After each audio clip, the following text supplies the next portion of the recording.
Reaction to life sentence of Hell's Angel president.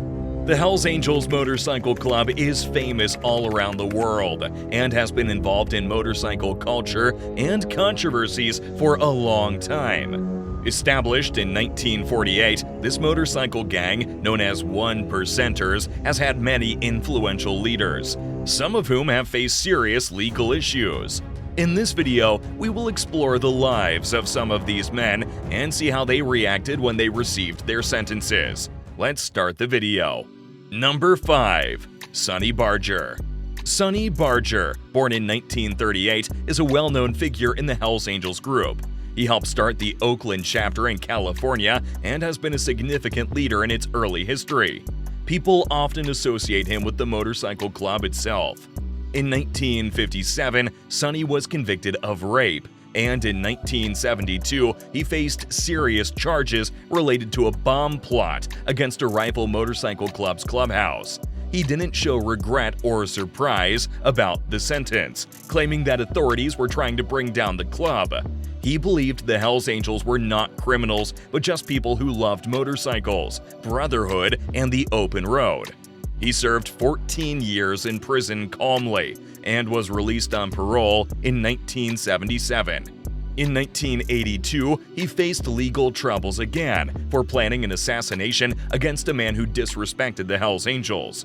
He served time again, but stuck to his earlier stance, saying he was a victim of his reputation and the club's famous image. Even after his release, Sonny remained influential within the Hells Angels. He wrote popular books about the biker lifestyle and often spoke for the club.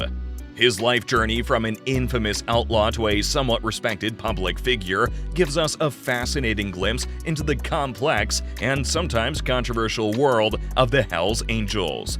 Regardless of how people view him, Sonny Barger's story is a crucial part of the Hells Angels' history. Number 4. Mark Papa Guardado. Mark Papa Guardado, a former president of the San Francisco Hells Angels chapter, was a well-liked and influential person in the club. Sadly, his life was tragically cut short, showing the dangers that come with the lifestyle embraced by the Hells Angels. In 2008, Mark was fatally shot outside a bar in San Francisco, seemingly due to a dispute with rival motorcycle clubs. This shocking incident affected not only the Hells Angels community, but also the general public. Mark's untimely death deeply saddened his fellow club members, as he was a respected leader. It highlighted the risks involved in the Hells Angels' way of life, especially when tensions exist between rival clubs. People felt grief, anger, and a renewed determination to protect the club's reputation and legacy. After Mark's death, investigations took place to bring his killers to justice. This tragic event reminded everyone of the violence and conflicts that can happen within motorcycle clubs. It also shed light on the risks faced by club leaders and the consequences of rivalries in this subculture. Number 3. Raymond Folks. Raymond Folks, also known as Ray Ray, was a significant figure in the Hells Angels. He was the former president of the Sonoma chapter in California, gaining notoriety with the infamous motorcycle club. In 2011, Ray Ray got into serious trouble with the law. He was involved in a large-scale mortgage fraud scheme, where he and other Hells Angels members fraudulently obtained millions of dollars through mortgage loans. When he was arrested and sentenced, Ray Ray showed shock and disbelief, unlike the typical defiance seen in such situations. His defense argued that he was unaware of the full extent of the fraud and was manipulated by others in the scheme. However, he was convicted and sentenced to 70 months in federal prison, along with a restitution order of over $1 million. Facing his sentence, Ray Ray took a more introspective and less vocal approach compared to other Hells Angels figures like Sonny Barger. It seemed the reality of his actions had deeply affected him, and he expressed regret for his involvement in the fraudulent scheme. After his release in 2017, Ray Ray kept a low public profile, distancing himself from his previous influential role in the Hells Angels. He tried to move on and rebuild his life. Ray Ray's story sheds light on various criminal activities associated with the Hells Angels. His involvement in a mortgage fraud scheme shows the diversity of illegal operations some members are linked to, highlighting the complexity of the motorcycle club and the mix of personalities, motivations, and activities within it. Number 2. Dan Horrigan. Dan Horrigan, a former president of the Hells Angels Cleveland chapter, has a story closely connected to the infamous motorcycle club. During his time as president, he faced significant legal troubles that showed his strong commitment to the Hells Angels and his defiance against authority.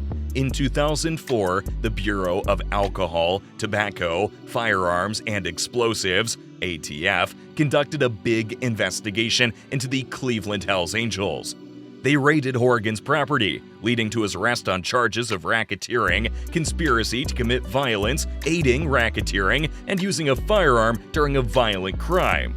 Despite the serious charges, he declared his innocence and saw it as an attack on the Hells Angels. In 2006, Horrigan was found guilty and received a 22-year prison sentence. He continued to assert his innocence, believing he was unfairly punished because of his association with the club. Even in prison, he remained committed to the Hells Angels and didn't regret his lifestyle.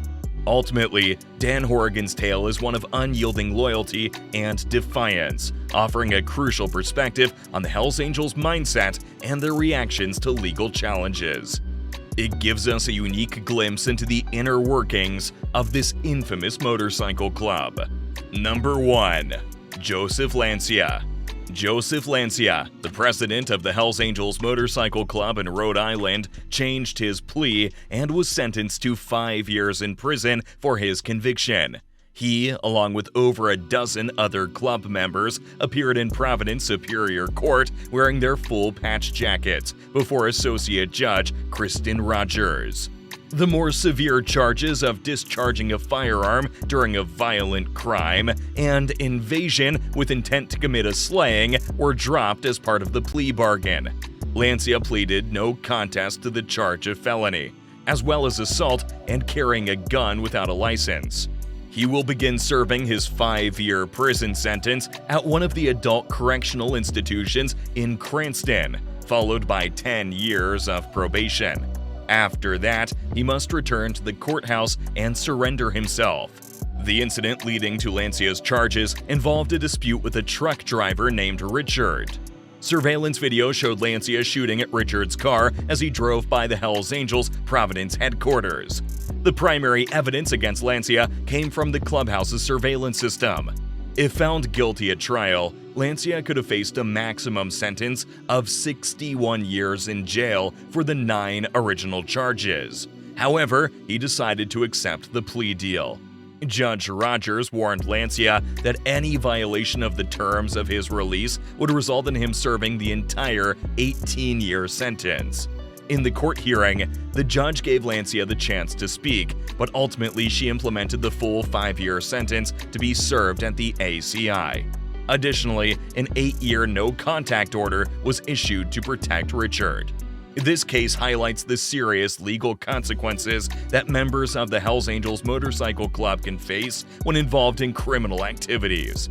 Lancia's decision to change his plea and accept the plea bargain was likely influenced by the strength of the evidence against him and the potential for a much longer prison sentence if found guilty at trial. Now he must serve his time and abide by the terms of his probation, knowing that any violation could result in an even longer stay behind bars. In conclusion, the life sentence handed down to the Hells Angels president has undoubtedly sent shockwaves through the motorcycle club community and the public at large. The severity of the punishment reflects the gravity of the crimes committed and serves as a stark reminder of the consequences that can accompany a life of criminal activity. So, that's all the time we had today, folks. Hope you enjoyed this video. We appreciate your feedback on the video. Please share your thoughts in the comments section below. If you found this video enjoyable, don't forget to give it a thumbs up and consider subscribing to the channel before you go. Thank you for watching.